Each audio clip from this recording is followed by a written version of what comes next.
Ma Om Vishnupadaya Krishna Pristaya Bhutale Śrīmad-Bhāgavatam Vedanta Shramin Iti Namine Ma Om Vishnupadaya Krishna Pristaya Bhutale Śrīmad-Bhāgavatam Vedanta Shramin Iti Namine Namaste Saraswati Devi Gaudavani Pacharine Nirvishesha Sunyavadi Praskitade Satadine Namaste Saraswati Devi Gaudavani Pacharine Nirvishesha Sunyavadi Praskitade Satadine Jaya Shri Krishna Chaitanya Prabhu Nityananda Shri Advaita Gadadhar Srivasati Gaur Bhakta Vindam Jaya Shri Krishna Chaitanya Prabhu Nityananda Shri Advaita Gadadhar Srivasati Gaur Bhakta Vindam Hare Krishna, Krishna Krishna, Hare Hare, Hare Ramo, Ramo Ramo, Hare Hare, Hare Krishna, Krishna Krishna, Hare Hare, Hare Ramo, Ramo Ramo. Hare Hare, Hare Krishna, Krishna Krishna, Hare Hare, Hare Ramo, Ramo Ramo, Hare Hare, Hare Krishna, Krishna Krishna, Hare Hare, Hare Ramo, Ramo.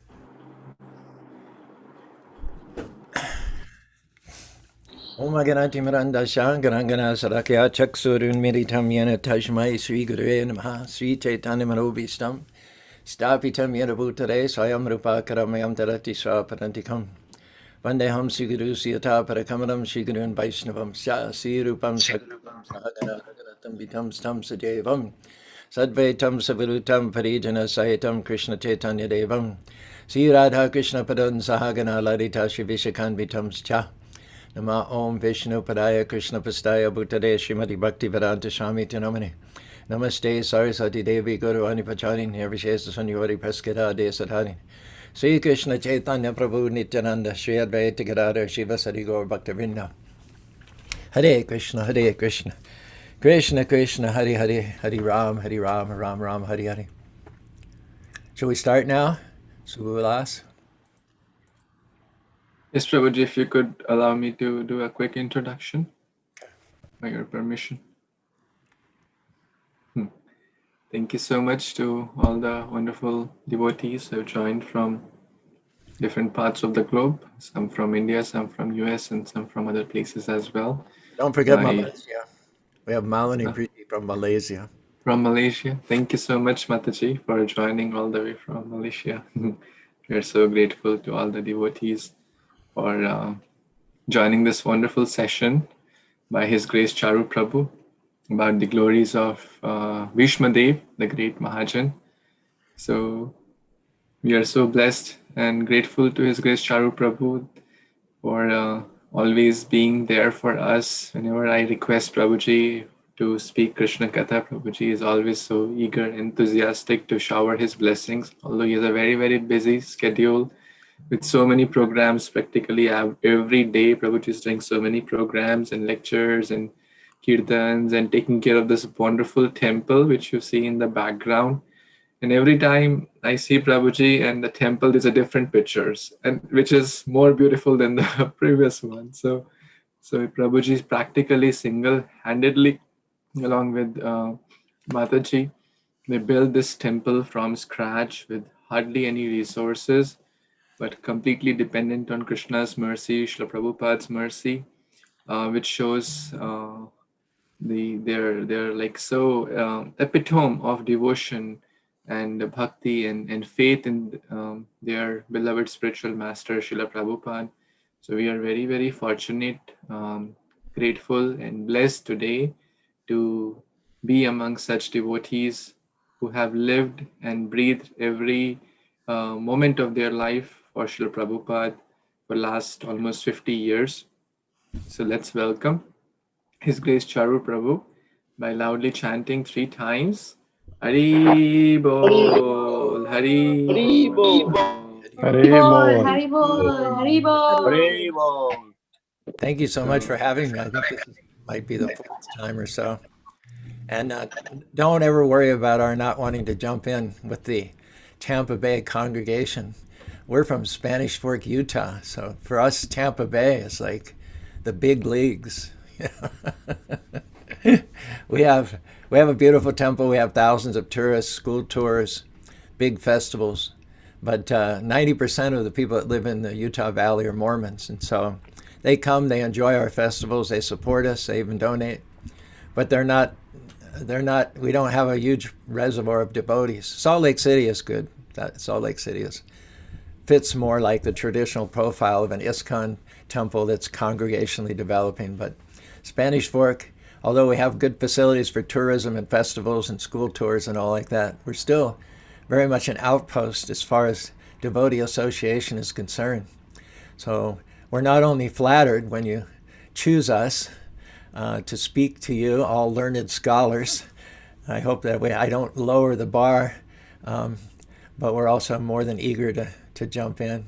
At the end of this, if anyone who wants to stay, I have a little 2-minute video of the temple with aerial views and views of the mountains around. People have said it's quite stunning, so I can share that at the end of the talk. And what's behind me right now is not the Spanish Fork Temple, it's the Kusham Sarovar, which is the model after which we built the Spanish Fork Temple itself. And my background is not perfect, so sometimes when I gesture, it's going to seem a little weird to you, but I think it's better having that than just having a blank background. So we wanted to talk to you, and I also have to give you a heads up. If you're from India or Australia or England, and you want to illustrate a Krishna conscious point by referring to a sports story or example or analogy, you use cricket. And personally, I don't understand a single thing about cricket. It's just like, I don't have a clue. But if you come from a background like mine, your references are not going to be to cricket, they're going to be to baseball and football. So I have to warn you, I have 2 references illustrating what I hope are Krishna conscious points by using as a context baseball and football. So I hope that's something that, I hope you've been living in America long enough that it's meaningful to you, and a lot more meaningful to you than cricket is to me. So we want to talk about unsung heroes, and who's the ultimate unsung hero? If you're an unsung hero, you're after the heart of Kṛṣṇa, because he's the unsung hero. He needs no glorification for himself. He's Atmaramas. He's in the heart of all living being. Even Kamsa said Vishnu's hiding out, or Hiranyakashipu, he says he's hiding out. So he felt he had to torture the devotees in order to get Kṛṣṇa to come out from his hiding place in the hearts of the devotees. So Kṛṣṇa is the original unsung hero. He gives the credit to others and doesn't take any credit for himself. So those who are unsung heroes, they are particularly after the heart of God. I read this story about a Christian pastor. He had a friend who was equipment manager for a professional baseball team. He's in charge of getting all the uniforms, the balls, the bats, and the training materials to the stadium way before the team arrives. And many times they'll land for an away game in the middle of the night. So 2 o'clock in the morning, this equipment manager who'll go straight to the arena, he'll get everything set up for the next day. He studies each player to find out what they like. He goes to great lengths to make sure their locker is exactly what they want. And when the game rolls around, you don't see them. The cameras are on the stars. It's the stars that are getting all the attention. Now, this pastor described how he had lunch with him recently and commented about how dedicated he was. And the equipment manager made this statement in response.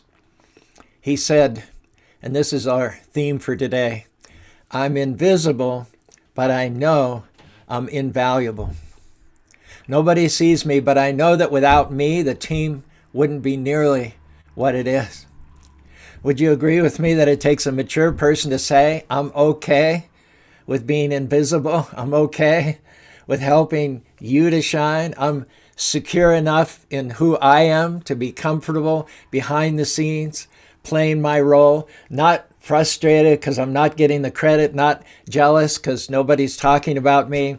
I'm content to make other people look good. I may be invisible, but I understand that I'm invaluable." When you have this kind of attitude, you're sowing a seed. When you push people up, you help them to succeed and make them look good. Then when it's your time to be promoted, when it's your time to shine, Lord Kṛṣṇa will make sure somebody is there to push you up to make you look good. But first you have to pass the test of being content when you're invisible. In an article that appeared in Forbes magazine, written by Jim Boss, entitled "Navigating Chaos: How to Find Certainty in Uncertain Situations," he gives 4 characteristics of humble people by way of describing how they are invaluable in the business world and in the marketplace and in the companies where they work. First, humble people are likely to be confident and competent in themselves, so much so that as a result, they seek to actualize themselves by helping others. Humble people don't feel the impetus to brag about themselves, but instead let their actions speak for their ideals. To be humble is not to think less of oneself, but to think of oneself less. That's number 1. Number 2, why humble people are so valuable. They know their self-worth. As a result, they don't feel the need to put themselves before others or push others down in order to show how much they know. Third, humble people make difficult decisions easier. Why? Humble people put others' needs before their own. When they're faced with difficult decisions, they respect the moral and ethical boundaries that govern the decision and base their decision-making criterion on a sense of shared purpose rather than self-interest. And the fourth and the last reason why humble people are valuable, they have an abundance mentality. Humble people don't believe that one person's win necessarily means another person's loss. Instead, they know there's plenty of opportunity to go around, and finding it just necessitates collaboration as well as communication. Sometimes we think in our company and our job, well, Caru, I'm doing all the work at my company and nobody thanks me. They never give me any credit. They don't appreciate me. Our message today is don't worry about that. You're not working for people, you're working for Kṛṣṇa. Kṛṣṇa's keeping the records. They may not thank you, they may not give you the credit, but Kṛṣṇa's giving you the credit. Hare Kṛṣṇa, Hare Kṛṣṇa, Kṛṣṇa Kṛṣṇa, Hare Hare, Hare Rama, Rama Rama, Hare Hare. In a room conversation, Prabhupada said these words, so Kṛṣṇa is presenting to us a doctrine of humility, that you have to give up your vain pursuits and give up your pride and surrender to Him. He's not begging for your attention in the way that somebody wants some money, some false teacher is begging. He is complete in Himself, and what He wants is only your love. If you can find out the secret and find out someone who can teach you that secret, the art of love of God, then your life will become perfect. And when you're behind the scenes, invisible, helping somebody else to shine, making your supervisor look good, teaching that coworker your skills, going out of your way to help them excel, Lord Kṛṣṇa sees what you're doing. When it's your time, he knows how to get you to where you're supposed to go. You'll be okay being invisible if you'll just always remember that you're also invaluable. That company wouldn't be what it is without you. That person you're investing in, they wouldn't shine nearly as brightly without you. They wouldn't be nearly as successful without your efforts. They may not even acknowledge it. They may never even tell you thanks. They start thinking they did it on your own. That's okay. Why? Because Lord Kṛṣṇa sees it. Lord Kṛṣṇa knows every seed that you've sown. Lord Kṛṣṇa knows every sacrifice that you've made. Lord Kṛṣṇa knows every kind word that you've spoken. Every one of us should be invisible in someone's life, behind the scenes, helping them grow, encouraging them, calling out their seeds of greatness, not looking for any credit, not announcing, hey, everybody, look what I'm doing, not making them think, boy, you really owe me. You see how much extra work that I'm doing to pour into your life? No. Do it quietly, invisibly, in humility. Do it for Kṛṣṇa. Hare Kṛṣṇa. Here's one of those football analogies I warned you about. On December 31st, 1967, the Dallas Cowboys were playing the Green Bay Packers for the National Football Championship. The game was dubbed the Ice Bowl because it was Arctic conditions, minus 41 degrees with the wind chill factor. And the game came down to the final play by the Packers. The fourth quarter, a few seconds left. The Cowboys were leading by 3 points, 17 to 14. 16 seconds left on the clock, and the Packers were on the 1 yard line. Quarterback Bart Starr, he asked offensive guard Jerry Kramer if he could punch a hole in the line for him to get through on the touchdown. Now, if you're making a goal line stand, if you're on the other team, you stack that defensive line like anything. Everybody's close together, 350, 400-pound linemen, shoulder to shoulder. There are linebackers right behind them. So for Jerry Kramer to punch a hole, he'd have to move like at least 2.5 350-pounders out of the way for Bart Starr to do a quarterback sneak over the goal line. So Kramer told Bart Starr that he could do it. He could make a hole that Starr could go through. The ball was snapped. True to his word, right guard Jerry Kramer punched a hole for Bart Starr to cross into the end zone without even a hand being laid on him. The crowd went wild. The team pounded Bart Starr in the shoulders and the head, hoisting him up on their shoulders. Jerry Kramer stood off to one side. He was happy that he had contributed to the game-winning touchdown, but he was kind of feeling just a little bit left out. And then his eyes turned to his legendary head coach, Vince Lombardi. Vince Lombardi was not joining in the celebration. In fact, he wasn't even looking to where the quarterback was being congratulated by the team. He stood quietly and very still like a statue on the sidelines, looking like a laser at Jerry Kramer.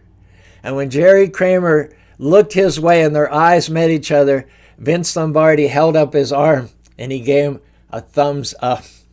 Jerry Kramer knew in that moment that even to the rest of the people and even the audience that his role was virtually invisible. His head coach knew that he was invaluable. Kṛṣṇa is our life coach. Kṛṣṇa is there. Even though the whole world may overlook you, Kṛṣṇa is standing, looking only at you, not at the glory seekers, giving you His approval, His thumbs up. And if you have God's approval, it doesn't matter about people's approval. And each and every one of us, according to the Bhagavad Gita, Shreyan Shradam Abhiganash Paro Dharma Shanusada Shradanam Nindam Sareya Paro Dharma Vayavara Prajahati Yadakaman Sarvaparta Atmani Avatmatashtashtishta Pragnasthirochita. We have to be comfortable in who Kṛṣṇa made us to be. If we're not comfortable with the role that Kṛṣṇa assigned us, you're going to try to promote yourself. You're going to try to compete with people, minimize their successes, try to outperform them. You're going to think, I can't help them. They might pass me up. They might end up looking better than me. No. Kṛṣṇa sends people into your lives so we can help them succeed. He sends people into our lives so we can push others forward. You just have to be secure enough in who you are that you can say, I'm okay with being invisible. I realize that my role in your story is to help you shine, to make you look good, to use my gifts to move you further forward. But human nature will say the opposite. No, don't let them get ahead.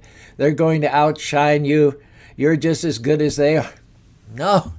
Kṛṣṇa put them in your life on purpose so you could help push them into their destiny and not compete with them, not be jealous.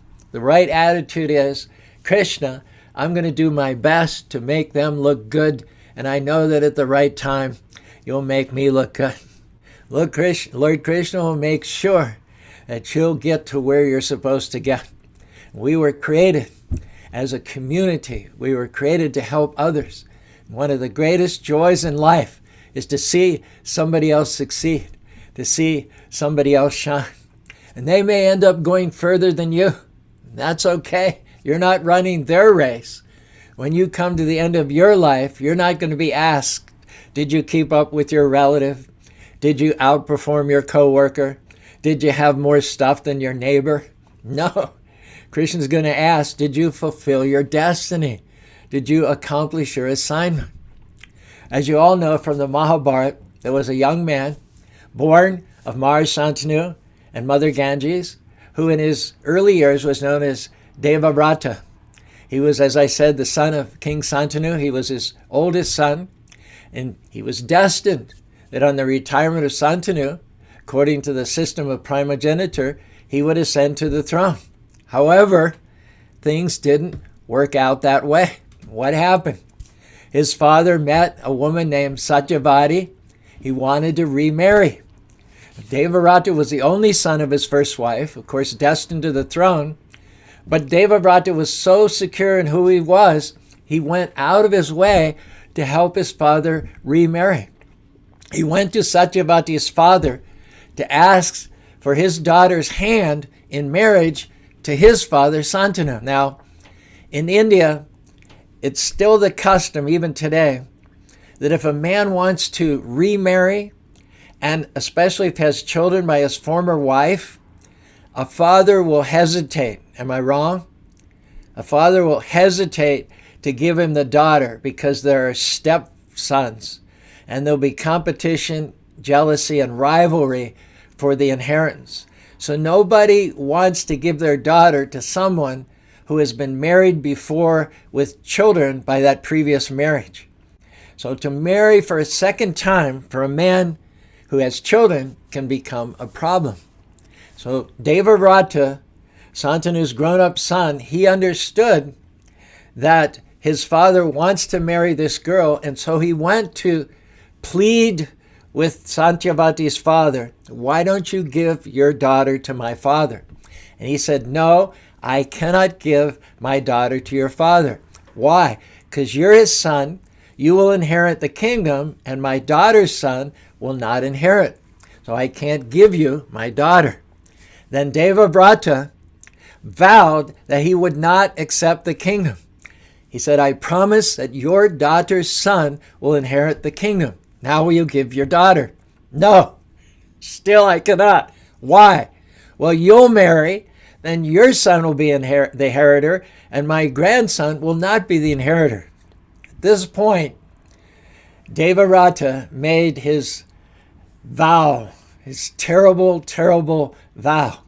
He says, you give your daughter to my father, and I promise that I shall not marry. And the demigods showered flowers, and kettle drums were beaten, and people said, Bhishma, Bhishma. For a warrior for whom the custom was to have many wives and many children, for a warrior to vow celibacy was unheard of. So they called him from that day on Bhishma, Bhishma, one who has made a terrible vow. Backstory is that he was one of the 8 Vasus, and he was the ringleader in a previous life to steal the Kamadhenu of Vasishtha. The Vasus were walking past the ashram of Vasishtha. Vasishtha was deep in meditation. They saw the Kamadhenu, and Bhishma's wife from the previous life said, I have to have that Kamadhenu. She incited Bhishma in his previous life to steal that Kamadhenu. And when Vasishtha woke up in the middle of the theft, he cursed all 8 Vasus to take birth in the mortal world, in the world of men. But particularly, he said, Bhishma will take birth, and he, because he was misled by the bad advice of a woman, he will not have the association of a woman in his next birth. And that's one of the back reasons why Bhishma came to make that terrible vow of celibacy, even though he was a warrior and normally would have been able to have many, many, many wives. So having taken that vow of celibacy, then it was apparent to Satyavati's father that his sons will indeed inherit the kingdom, and then he agreed. Now, put yourself in Bhishma's shoes. He could have thought the whole time, why should I give up my birthright as king? Why should a child from a stepmother take my spot? Bhishma understood the principle. He knew that his role in his father's story was to push his father forward. He was okay with his father's children by another wife to rise above him. And he realized that as he helped Santanu and Satyavati move towards their destinies, he was moving towards his destiny. Now, even later, after his 2 stepbrothers, Chitraganda and Vichadhirya, died young without any children, he had another chance. He had a clear pathway to the throne. No one would have faulted him or criticized him if he had then stepped up and become the king. He could have easily said that his former vow was no longer applicable. He was once again the only heir. Now, even Satyavati asked him to become the king. Even that lady for whom he'd passed on being the king said, it's clear and evident that God wants you to be the king after all. And after she made this request, the scene is described in the Mahabharata. I'll just give you a little quote here.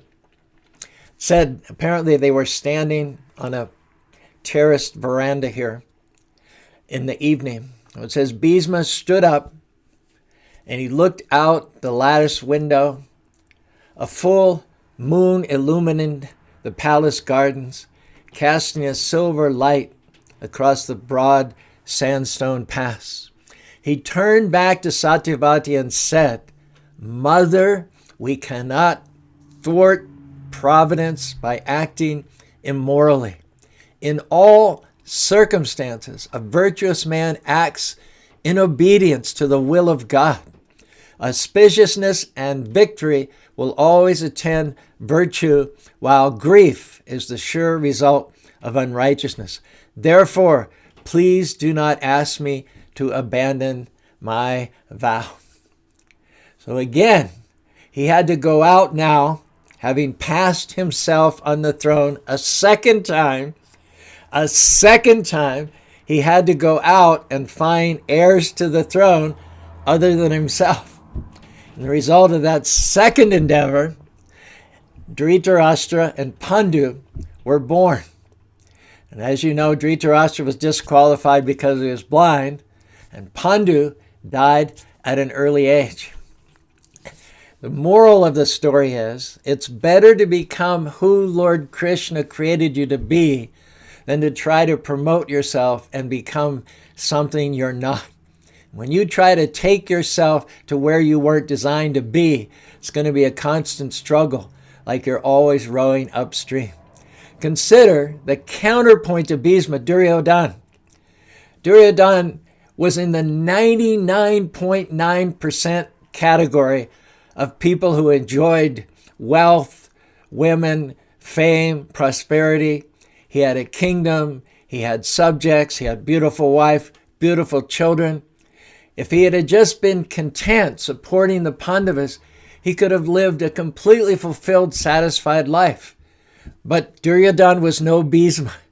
Duryodhana was not prepared to be an invisible, behind-the-scenes actor. His envy, his sense of competitiveness caused the whole world a destructive, negative blowback. So it's better to become who Kṛṣṇa created you to be than to try to be someone else. Why? There is no grace in your life to become someone that you were not created to be. But there is an anointing in your life to fulfill your destiny, to walk in your shoes. If you will become a Bhishma to somebody and help them succeed, push them forward, Kṛṣṇa will always make sure that when you need it, there'll be someone in your life. And when you sow into other people, when you take time to help them, don't ever feel like, oh man, I'm falling behind. I should be using this time and energy for my own dreams, not to help them. No. When you're sowing into others, you're actually investing in your own dreams. You're paving the way to reach the fullness of your own destiny. Hare Krishna, Hare Krishna, Krishna Krishna, Hare Hare, Hare Rama, Rama Rama, Hare Hare. Then when it didn't work out with Dhritarashtra and Pandu, then it became necessary for a third time to find an heir to the throne. Bhishma wanted Yudhisthira to sit on the throne. It was his right. It was his inheritance to be crowned. However, the problem was that in order for Yudhisthira to be crowned as the king, Yudhisthira had to conquer an opposing army mustered by Duryodhana. Duryodhana was the number one pretender and usurper to the throne. Now the trouble was, somehow or other, Bhishma was the general of Duryodhana's army. So Yudhisthira could not be king unless his army defeated Duryodhana's army. Duryodhana's army could not be defeated unless Bhishma was killed. So Bhishma told Yudhisthira, Kṛṣṇa and Arjuna, how he could be killed. He gave his life to support the right person. And just like Bhishma was behind his father, then he was behind his stepbrothers, then he was behind Yudhisthira, working behind the scenes on their behalf, Kṛṣṇa was also working in the same way behind the scenes on the bigger picture, paritranaya saram vinasyatasya dharma samstapena sambhavami yuge yuge, through Bhishma himself. Just as the same way that Bhishma was the unsung hero promoting and pushing forward others, that's exactly the way Kṛṣṇa works as well. The super soul in everyone's heart, working from within Bhishma and others, pushing him forward, promoting him. After the battle took place, Bhishma was lying in his bed of arrows. All of Duryodhana's army was defeated. Yudhisthira became extremely depressed and despondent about the outcome of the battle, that on his account, So many had lost their lives. So many women had become widows. So many children had become orphans. Yudhishthira was paralyzed, grief-stricken, unable to function as the king. Even Kṛṣṇa was unsuccessful in trying to relieve Yudhishthira from his paralytic grief. So again, Kṛṣṇa works through his devotee. He sent Yudhishthira to Bhishma, who at that time was lying on the bed of arrows. Now imagine for Bhishma how painful it must have been. He was perforated through and through. Not a square inch of his body did not have an arrow going in one side and coming out the other. Kṛṣṇa took away Bhishma's pain. Kṛṣṇa empowered Bhishma. Tajmadidam devatam tam vyavashaya bharata tashonivihi nahi pahi praja prabhu. He said, Yudhishthira, Kṛṣṇa came from the spiritual world all the way here. His stated purpose was to reestablish the principles of religion, to put down the demons, and to elevate the devotees. Kṛṣṇa went to all the trouble throughout the first 90 years of his manifested pastimes to remove all the obstacles in your path, ultimately to gather the last remnants of the culprits together in the battlefield of Kurukshetra, and within 18 days to destroy them. Kṛṣṇa did all of this so that righteousness could prevail. Now, if you don't step into the middle of what Kṛṣṇa has prepared for you, if you don't step up to the throne and become who Kṛṣṇa created you to be, you are no better than an atheist. The power and potency of Bhishma's words, with Kṛṣṇa using him as his mouthpiece, snapped Yudhishthira out of his paralysis and motivated him to get back on track. And Kṛṣṇa could have convinced Yudhishthira himself, but because Bhishma was so dear to his heart, he preferred to play an unseen supporting role and have Bhishma take center stage.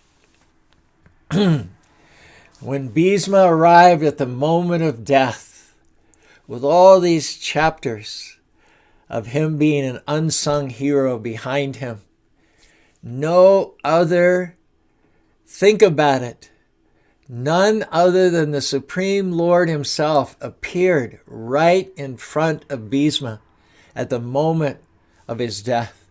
Kṛṣṇa gave his faithful and unsung, invisible but invaluable servant the ultimate blessing of being able to gaze directly at Kṛṣṇa's transcendental form at the moment of leaving his body. Śrīmad-Bhāgavatam attained the perfection of quitting his body at will, was fortunate enough to have Sri Kṛṣṇa, the object of his devotion, personally present at the time of his death. No one in mundane history has ever been favored to this degree. Śrīmad-Bhāgavatam, first chapter, first verse, first canto, 9th chapter, 33rd verse. Tribhuvanam kamalam tamalavanam ravi kora varam varam dadane babuk alaka kulayat vijam vijaya shakur ratu ashtu me navadya. It's described. Sri Kṛṣṇa is the intimate friend of Arjuna, appeared on earth in his original transcendental body, which resembles the bluish color of the tamal tree. His body attracts everyone in the three worlds, upper, middle, and lower. May his glittering yellow dress and his lotus face, covered with paintings of sandalwood pulp, be the object of my affection, and may I not desire fruitive results. Bhishma, with his eyes fully fixed on the lotus-like form of the Supreme Lord, leaved his body, after which it was said, Sampadyamanam agya brahmanam bhishva nishkare sarvabhuhu vishtedishnim vayam sivadinatyaya. Everyone became silent as Bhishma's soul left his body and entered into the spiritual world, just like birds become silent for a few minutes at the end of day, just after the departure of the sunset. Bhishmadev had this opportunity at the moment of his death to fix his wide open eyes on Sri Kṛṣṇa, who was standing before him. he had this opportunity at the last stage of breathing. It is said that in the momentous hour of Bhishma leaving his body, he set the glorious example concerning the important function of the human form of life. It is said, Yam yam vapi shmaran va tyajate ya priyajashaman yati natyajashamsaya, that whatever attracts the mind of the dying man at the end of his life determines the beginning of his next life. Therefore, ante kale chamameva shmaran mukpa kalevaram ya pariyati shamadbhava yati nashti achashamsaya. Therefore, it is undoubtedly true that if one is absorbed, as Bhishma was, in thoughts of the Supreme Lord at the time of leaving this body, samsaya, there is no doubt, he'll go back to home, back to Godhead. That is what happened to Bhishma. The point of Bhishma's life as an unsung hero is that when you do good for people, you greet new devotees when they arrive at the temple. You offer older members of the congregation a ride because they can't get to the temple on their own. You mentor them. You visit them in the hospital. It doesn't matter if others notice. Kṛṣṇa especially notices these acts of humility. You see a piece of trash on the temple property. You didn't put it there, but you pick it up. You pick it up. Kṛṣṇa sees these small acts of humility, of invisibility. The more invisible it is to others, the more visible it is to Kṛṣṇa. When you do good to others, you're sowing seeds, and that harvest will either come back to you or it will come back to your children. This society that we're living in currently teaches us the opposite, to get ahead at all costs. Don't get in my way. I'm competing with you. I can't help you. I'm trying to outperform you. I want the credit. I want the recognition. It's a very shallow way to live. You'll never be truly fulfilled if you're focused on yourself. When you help somebody else succeed, Kṛṣṇa is going to give you the ultimate victory. Those seeds are going to come back to you. When you're a Bhishma, you not only use your gifts to help someone else rise higher, but you celebrate others' success. It's true, others may be ahead of us, but I've learned if you can't be happy for what Kṛṣṇa's done in somebody else's life, then you're never going to get to the level that they're at. Don't be critical because someone else is more advanced in devotional service than you are. Celebrate their success. Surround yourself with people that are more advanced to you, that challenge you, that inspire you. Kṛṣṇa can also bless you with the fruit of devotional service, but you have to be happy for those who are currently more advanced than you are. Not jealous, not wanting to put them down. One day Kṛṣṇa can make you at the level they are, but you have to be happy for them where they are today. If you're going to reach your highest potential, you have to learn to be happy for the people that pass us up, not to be a fair-weathered friend. We're only going to be happy if people stay at our level. What if God destined them to be a Yudhisthira and He destined you to be a Bhishma? Ask yourself, can you handle being number 2? Are you big enough to let them shine brighter than you? Pass that test of being happy for people that rise higher. Hare Kṛṣṇa. They may not have had the training. They may not have the talent, the qualifications. But you have to realize it's the sovereignty of God. Favor is not fair. It's easy to think, oh, well, true, I've paid my dues. That's not right. No, be big enough to celebrate what God has done in somebody else's life. The scripture tells us how Kṛṣṇa lifts some up and sets others down. Whether you get lifted up by Kṛṣṇa or set down by Kṛṣṇa doesn't matter. Kṛṣṇa is directing your steps. You've got a destiny to fulfill, a place where you're in your own sweet spot, seeing Kṛṣṇa's favor, doing exactly what you know you're supposed to be doing. This is why Bhishma wasn't frustrated, because he didn't take the throne. He was in his sweet spot, being happy, fulfilled, enjoying life. You don't have to be high profile to be fulfilled. You don't have to be the king to enjoy your life. Learn to accept your role. Be content even when you're not getting the credit. You may be invisible, but that does not lessen your importance. What you have to offer is invaluable. When you keep a right heart, a pure heart, when you take time to sow into others, you're passing the test. Many times, Kṛṣṇa will take you from being invisible to being visible, from the background to the foreground. Look at Radhanath Swami. Spent 7 years in a remote part of New Vrindavan, worshiping the deities. Nobody even knew he was there. And yet look at his position at the current moment. There's a book written by Barack Obama's campaign manager, a fellow who is totally invisible in the presidential campaign of Barack Obama. His name is David Piofre. He wrote a book recently called The Audacity to Win. This book became a New York Times bestseller, so he's not any longer as invisible as he once was. So in his book, he talks about the invaluable invisibles. And a core message of his book is that if you reap reward from doing fulfilling, stimulating work, that can replace the need to be rewarded by attention and praise. He says, what is universal for the invisibles in corporate world and in the marketplace is that the invisibles are not motivated by status.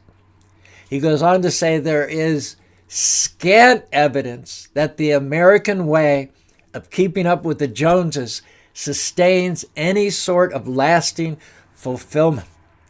To both of these points, there is a wealth of research that supports the notion that intrinsic motivations are far more lasting and powerful than extrinsic ones like money or attention.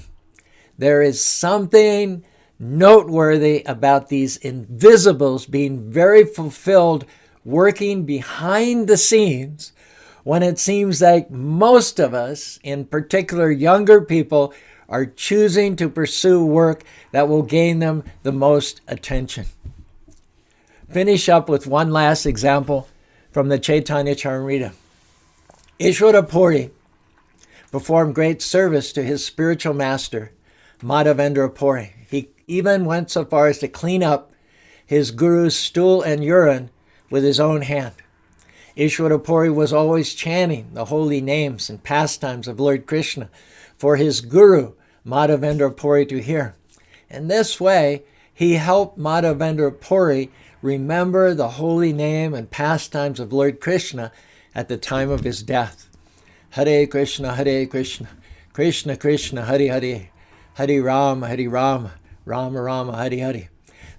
Thus, being blessed by his spiritual master, Ishvara Puri, it is said he became an ocean of ecstatic love for Kṛṣṇa.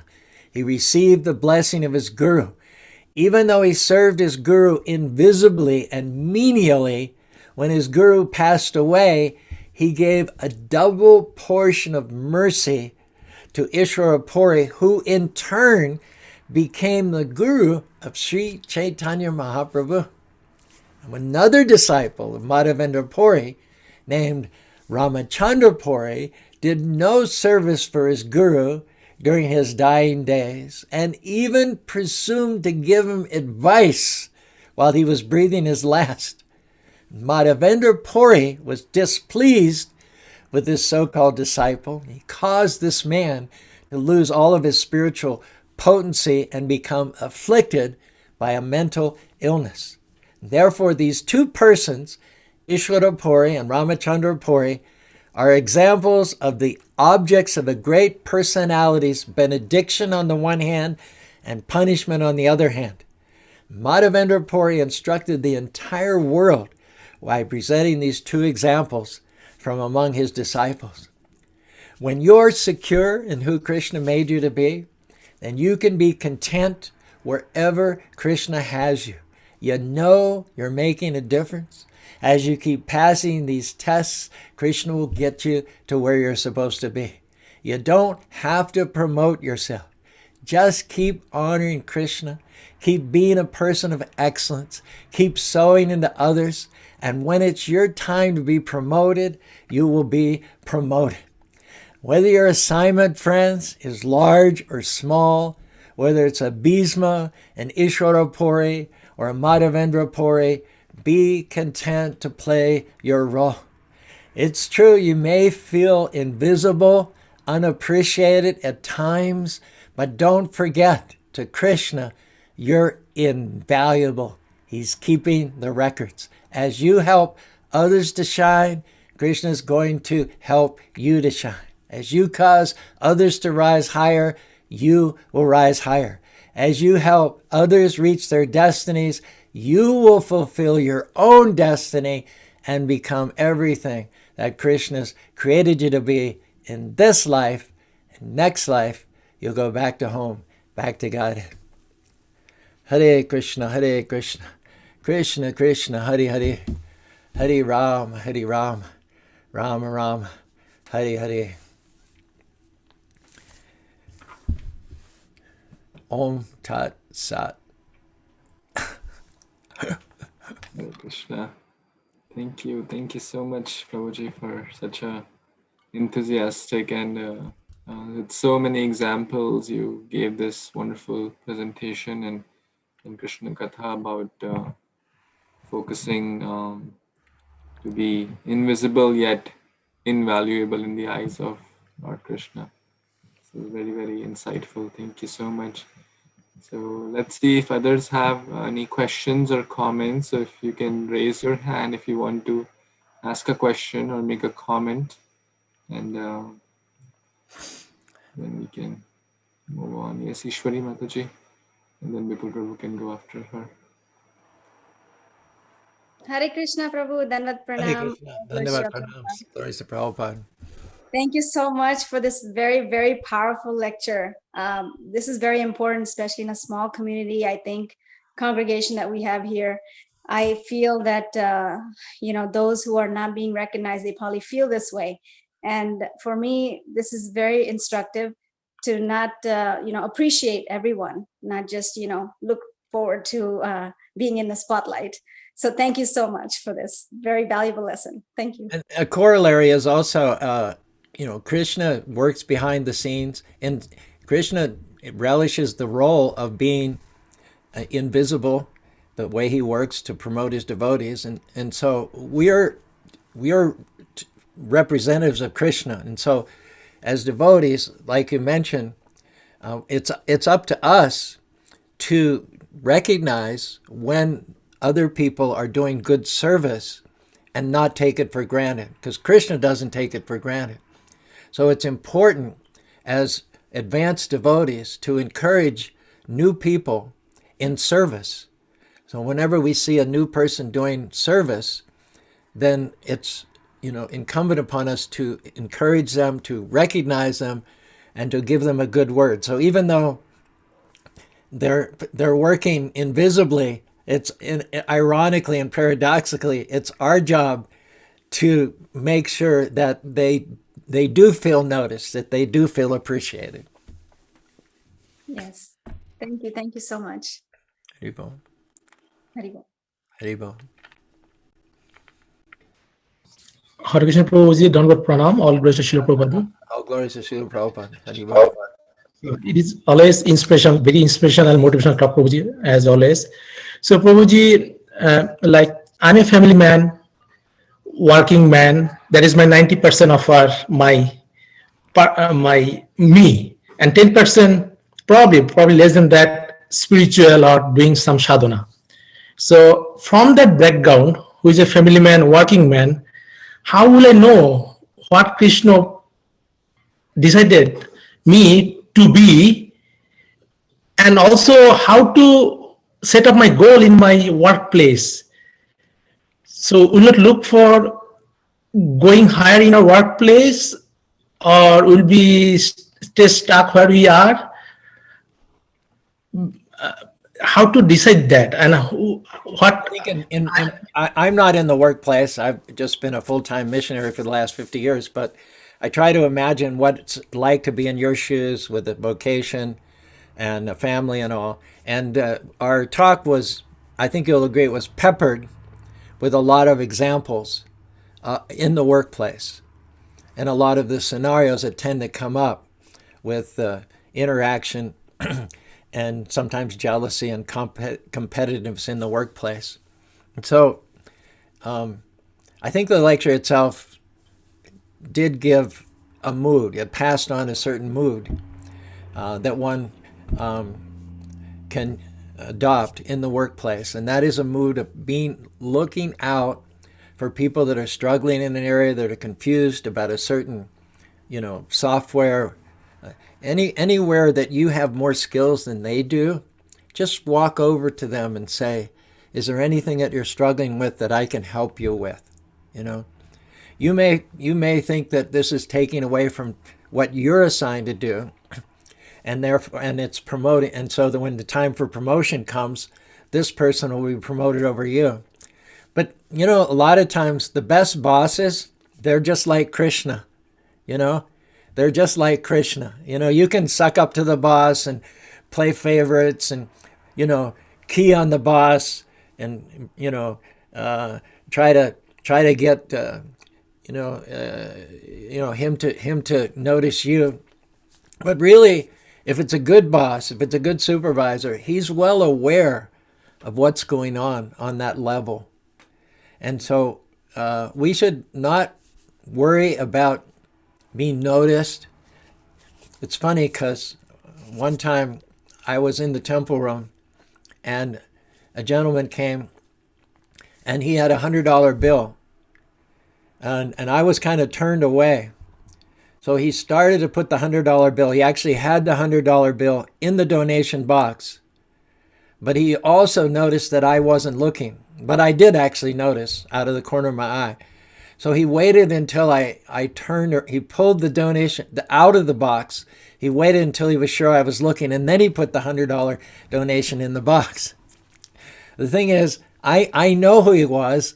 I know that he's a generous person. He didn't have to do that. In fact, that my estimation didn't go up. My estimation went down. So people who are in positions higher than you, they're usually pretty smart about these kinds of things. They're not impressed by people who do things just to show off.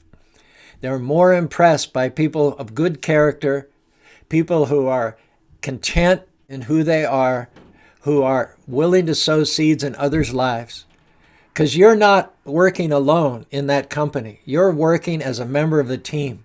And whenever you help another member of the team succeed or grasp something that they're having trouble with, that is what benefits the company. And the higher ups, the supervisors and the managers, they're well aware of that. Now, let's say you have a supervisor who's not a very good supervisor, who doesn't recognize you, who passes you over, who intentionally ignores you, who doesn't give you the credit. Well, don't forget, he has a supervisor, and I could give you any number of stories where someone who's dedicated, invisible, and yet who has made themselves invaluable and indispensable for the company has been promoted over their supervisor so that you're now his boss. But you just have to have trust in Kṛṣṇa. He will vindicate you eventually. That as you're putting into other people, when the time comes, Kṛṣṇa will promote you. So the principle of faith is no less applicable in the workplace than it is in the temple. We shouldn't see a difference. In fact, I never had to go into the workplace in my adult life. So you actually have a much greater opportunity to capture the blessings of Kṛṣṇa in that kind of an environment, because it's it's sometimes hard when people are talking against you, stabbing you in the back, office politics and all. You have to take the high road and be invisible, at the same time be confident that you're invaluable. So in many ways, those who have families and jobs have greater opportunities to please the Lord than those of us who are always in the temple. Haribol.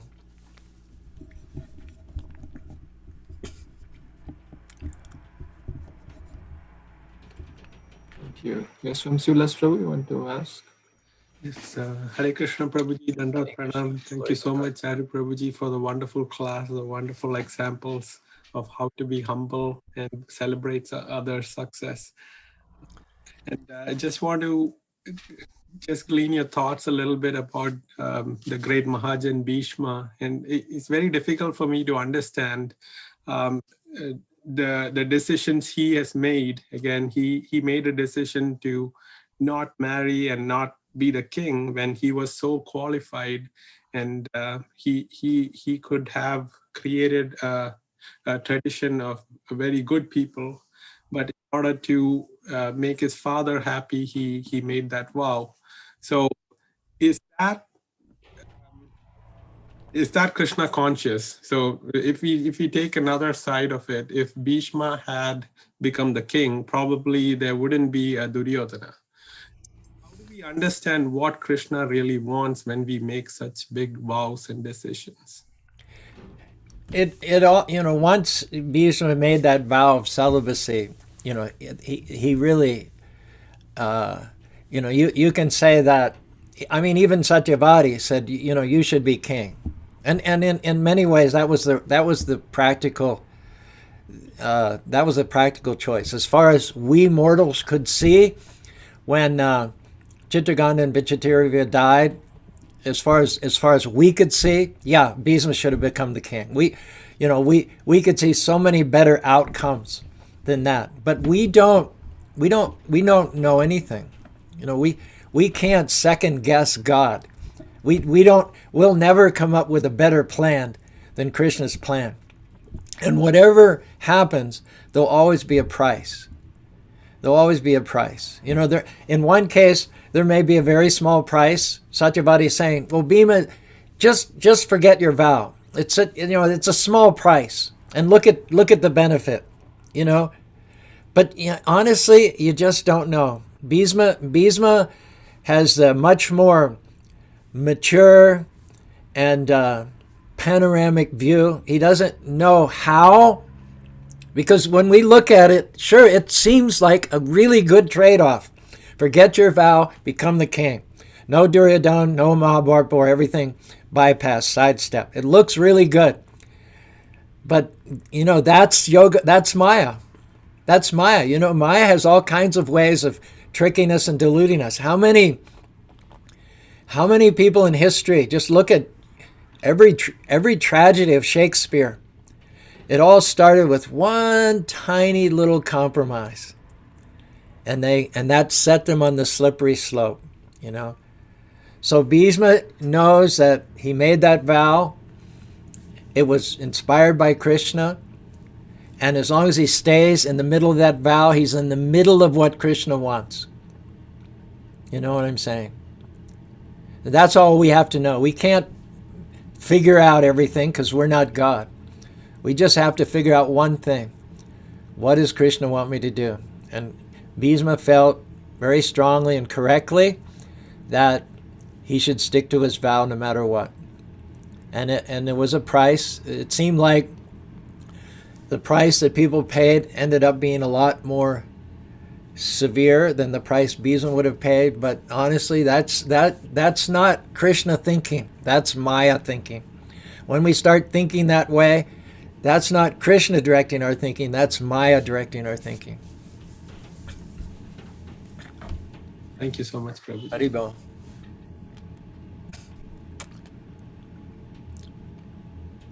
Yes, possibly Mataji, you want to? Hare Krishna, Prabhuji, Dandavat Pranam. Very nice class, Prabhuji. Hare Krishna. Prabhuji, I'm your servants. I'm very ordinary person, Prabhuji.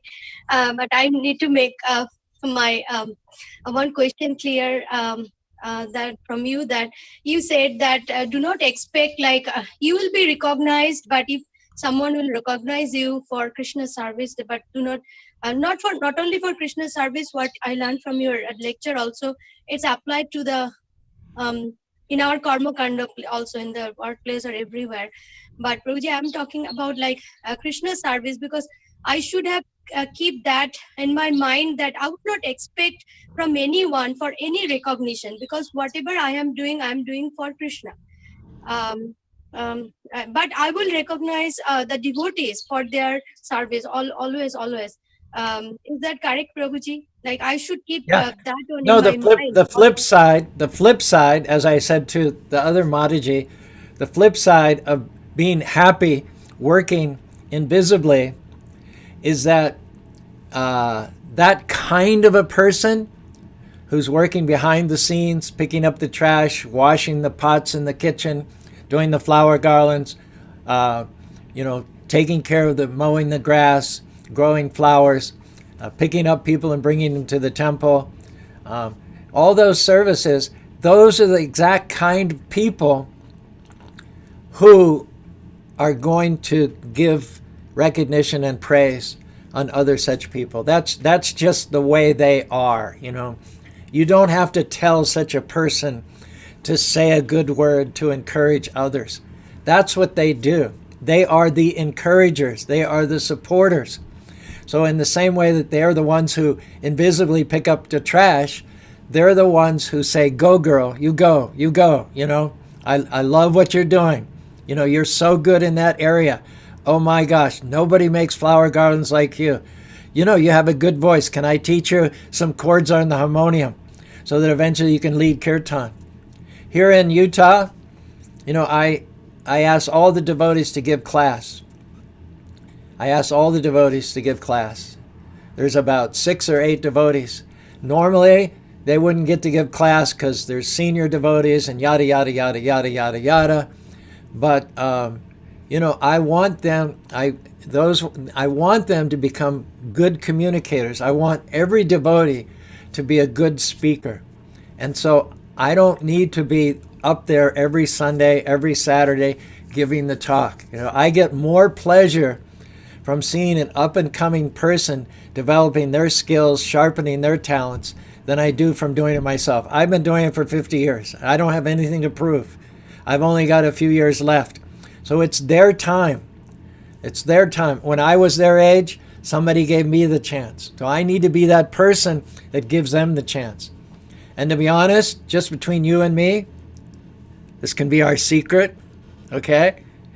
Even if I think it's a mediocre lecture, even if I think it could be more, I still tell them, wow, that was the best lecture in the world. Even I couldn't have done such a good job as that, I don't lose anything by saying that.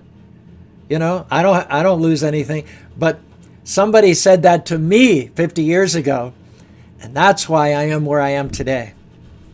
So you play a part in others' spiritual development.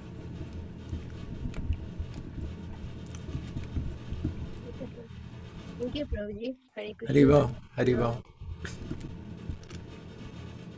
Thank you so much, Prabhuji. This is amazing insights, amazing question answer session. I also have a question, Prabhuji. You mentioned that Kṛṣṇa is always watching. He's keeping records, and we have read that, heard that from Vaishnavas, from Shastras. But still, in a conditioned state like mine, let's say if a senior devotee walks into the home, then I'll be very, very careful of everything. How I am sitting, how I am chanting, how I am, everything will be very, I'll try to be my best. But I forget that Kṛṣṇa is watching me every time. I forget that Prabhupada is watching me every time. And then when we hear these lectures, we come back again to the reality, well, Kṛṣṇa is watching. So I have to be my best all the time. So how can we develop that spirit, that it is not just when someone is like physically kind of watching, a senior Vaishnava or Well, if if you're on the stage, if you're on the stage all the time, it's going to be very draining, isn't it? Some professional dancer or singer or even MC can get up on the stage and for 15 or 20 minutes or half an hour, they can keep the audience going. They can come up with fresh insights and all. But 2 hours, 3 hours, 4 hours, 5 hours, it's impossible. But if you train up others, if you empower others, then you can sit out in the audience and basically kick back and see the fruit of your work. You can see the seeds that you've sown shine on, in the limelight, in the spotlight, on center stage. So if we're always trying to do things ourselves, if we're always putting the pressure on ourselves to be a star 24 hours a day, it's going to be draining. We're just not going to be able to keep it up. And then we're going to start blaming ourselves. We're going to start accusing ourselves. We're starting to get down on ourselves. So the best way to get the pressure off of yourself is to support and train up others. I'm kind of lazy. I don't know. I'm kind of lazy. I don't know whether you say foolish lazy or intelligent lazy. But, many years ago, I had this problem. Like, how can I always be a person of excellence? How can I always be communicating? How can I always be out there for people? Because, physically I'm very limited. As I get older, I get even more limited. So I'll tell you my own solution. And it's artificial. It in a way, it's a way of copping out from interpersonal, face-to-face relationships. But it's what I did, and you might find it funny. It's effective on one level, the entrance level, to get people to notice Krishna consciousness. It's effective on that level, but again, that deep commitment to other people on a one-to-one basis kind of sidesteps that. But what I did was, I got a radio station.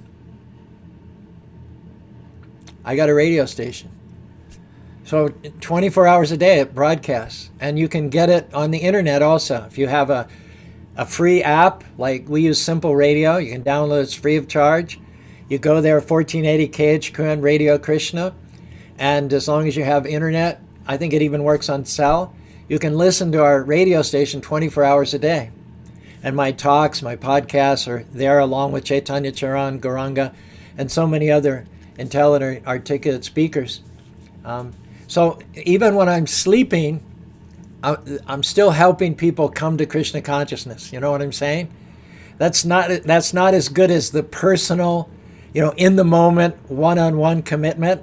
I'm not as good at that as I could be. I'm kind of like a first step type person. But that's how I got a lot of peace in my mind, because I would be down on myself when I was sleeping or when I was in my room, whenever I wasn't extending myself to present Krishna consciousness to others, I had a tendency to feel bad and to feel guilty and unfulfilled. So I actually solved that problem with the radio station. It was, I thought it would do the job. I did it, and it actually did the job.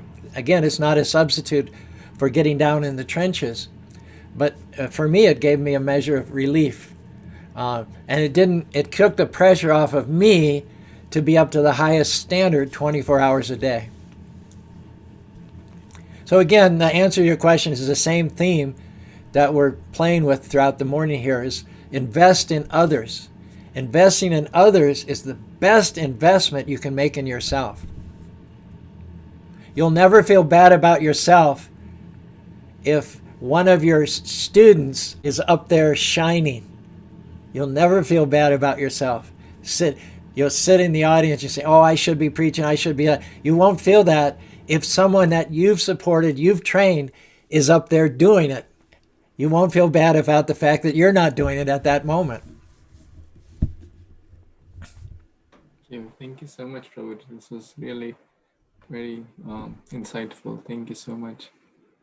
I guess maybe my question was also like that at times, let's say, conditioned soul wants to seek recognition, and as you mentioned, Kṛṣṇa is always keeping account, but a conditioned soul forgets that. He wants someone, okay, someone to physically kind of reciprocate, rather than a pure devotee always is connected to Kṛṣṇa, so he can feel that connection.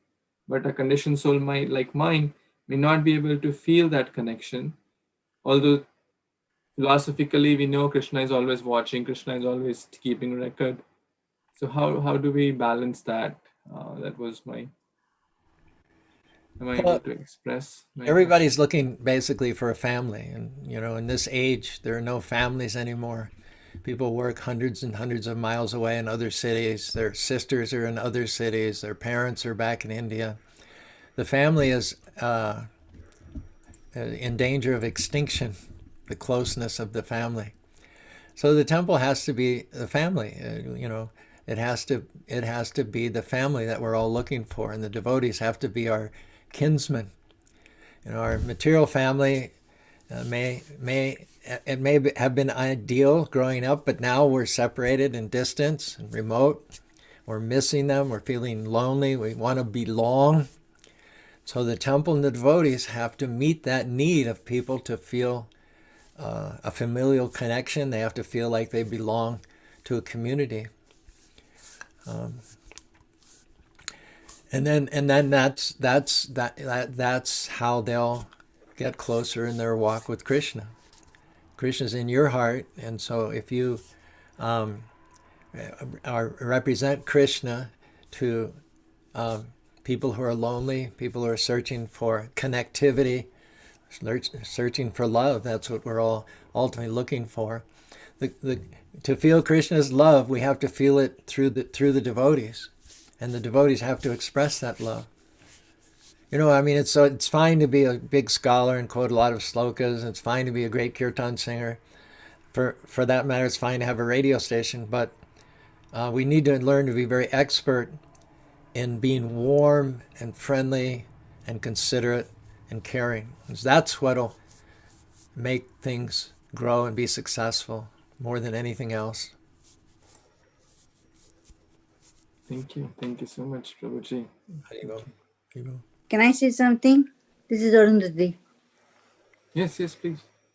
Yes, I just want to thank you, Swamiji. It is so wonderful to hear your lectures. And I truly, what you said is absolutely true, because I went through a very hardship of my life, even though still now. But I do believe in Lord Kṛṣṇa wholeheartedly. No matter what I do, I serve to him. I don't think that I am doing it. I'm his servant. He sent me to this earth to do something for his children. Everybody, all of us are his children, including plants, animals, whatnot. So I'm so happy that you talked to this subject today. I feel so great, because even though whatever I wanted to accomplish in my life, but I think I accomplished in my life having Kṛṣṇa all the time, even though I don't see him, but he's around me all the time. Thank you so much. Thank you for you. sharing that. I do have a little video if you want to end with this. Yes, Prabhuji, please. Let me see. I'm sometimes challenged technologically.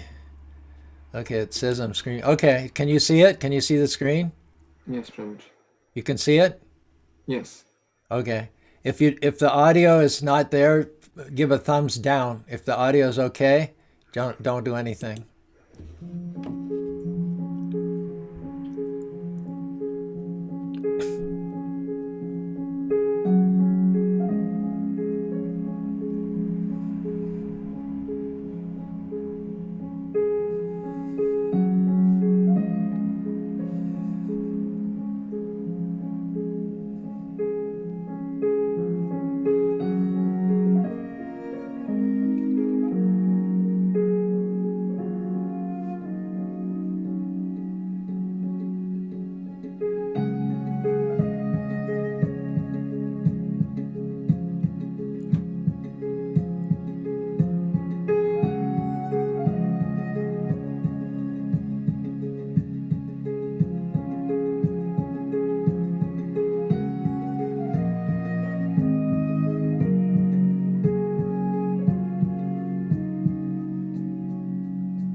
Oh, that's it. That's a Spanish Fork temple.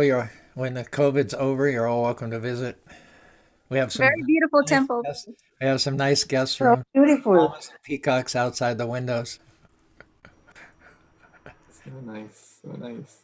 Thank you for sharing that wonderful temple and building that wonderful. It's not that just Prabhuji and Mataji practically single-handedly with very little support built the Spanish Fork and the Salt Lake City temple to please Prabhupada. This is amazing. So I request everyone to please turn on your microphones and videos if possible to express our deep gratitude to His great Caru Prabhu. Amazing Katha on Bhishmadev and amazing lessons from his wonderful example. So grateful to you, Prabhuji, for this Thank wonderful you for the Katha. opportunity. We'll chant 3 times loudly. Hari Bol.